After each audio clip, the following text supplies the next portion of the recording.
Bismillahirrahmanirrahim. Assalamualaikum warahmatullahi wabarakatuh. Alhamdulillah wassalatu wassalamu ala Rasulillah habibina sayyidina Muhammad ibn Abdullah wa ala alihi wa sahbihi wa man wala wala hawla wala quwwata illa billah amma ba'd. Alhamdulillah, pada kesempatan kali ini kami bisa bertemu kembali, bisa bersilaturahmi bersama para pemirsa dimanapun Anda berada. Mudah-mudahan kita semua sehat selalu, panjang umur, amin ya Allah ya Rabbal Alamin. Hadirin para pemirsa dimanapun Anda berada, insya Allah pada kesempatan kali ini kami akan membahas tentang toharoh atau bersuci. Yang pertama kita akan membahas tentang air. Salah satu syarat sah sholat adalah bersuci dari hadas dan bersuci dari najis. Perlu kita ketahui bahwasannya ada berapakah alat untuk bersuci, yaitu alat bersuci ada 4 macam. Yang pertama air, yang kedua debu, yang ketiga batu, yang keempat dabig. Yang pertama air, gunanya untuk apa? Untuk mengangkat hadas dan najis. Yang kedua debu. Debu untuk apa gunanya? Untuk mengangkat hadas doang. Yang ketiga batu, gunanya untuk mengangkat najis. Yang keempat dabig, untuk mengangkat najis. Catatan tentang dabig. Dabig itu adalah menyamak.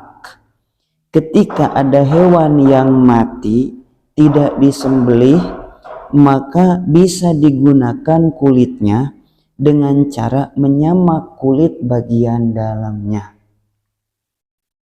Kemudian selanjutnya kita membahas tentang macam-macam air. Ada berapakah macam-macam air? Air ada 4 macam, yaitu yang pertama air suci dan bisa mensucikan atau yang disebut dengan air mutlak. Yang kedua air suci akan tetapi tidak mensucikan. Yang ketiga air najis, yaitu air yang tidak suci dan tidak mensucikan. Yang keempat air suci dan mensucikan makruh digunakan. Sebenarnya yang sangat perlu dipelajari cukup 3 saja, dikarenakan air yang keempat tidak ada di negara kita Indonesia, atau disebut yang keempat air suci dan mensucikan tapi makruh digunakan, itu namanya air musyammas, air yang terkena sinar matahari.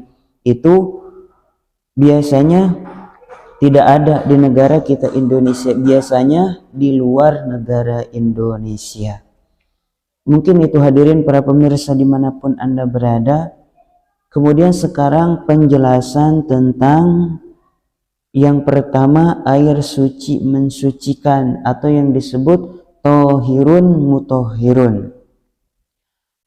Tohirun mutohirun adalah semua air yang turun dari langit dan keluar dari bumi yang memenuhi 3 syarat berikut ini. Yang pertama belum digunakan untuk bersuci. Yang kedua belum bercampur dengan benda suci yang lainnya. Yang ketiga tidak terkena najis.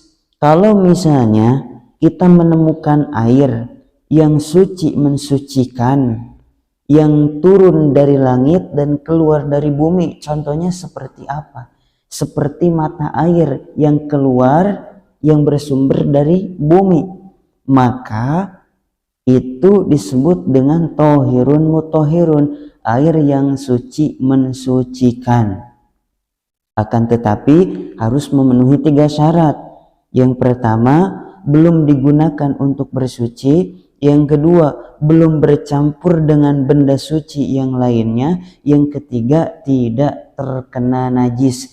Kalau misalnya terkena salah satu dari tiga ini atau tiga-tiganya ada, maka air tersebut bukan suci mensucikan, tidak bisa suci mensucikan. Maka dimanapun kita berada, ketika tidak mengetahui air itu telah digunakan bersuci dan tidak bercampur dengan yang lainnya dan tidak terkena najis, maka air itu bisa digunakan untuk bersuci.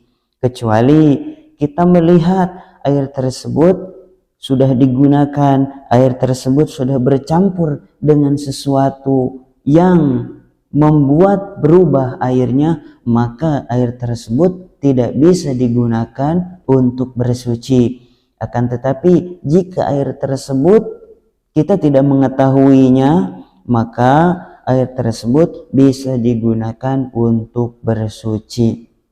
Mungkin itu saja yang bisa kami sampaikan pada kesempatan kali ini. Mudah-mudahan kita semua bisa bertemu lagi di kesempatan selanjutnya di part 2, masih membahas tentang bab air. Mudah-mudahan bermanfaat. Jangan lupa di-share sebanyak-banyaknya. Mohon doanya selalu. Mudah-mudahan istiqomah. Billahi taufiq wal hidayah. Wassalamualaikum warahmatullahi wabarakatuh.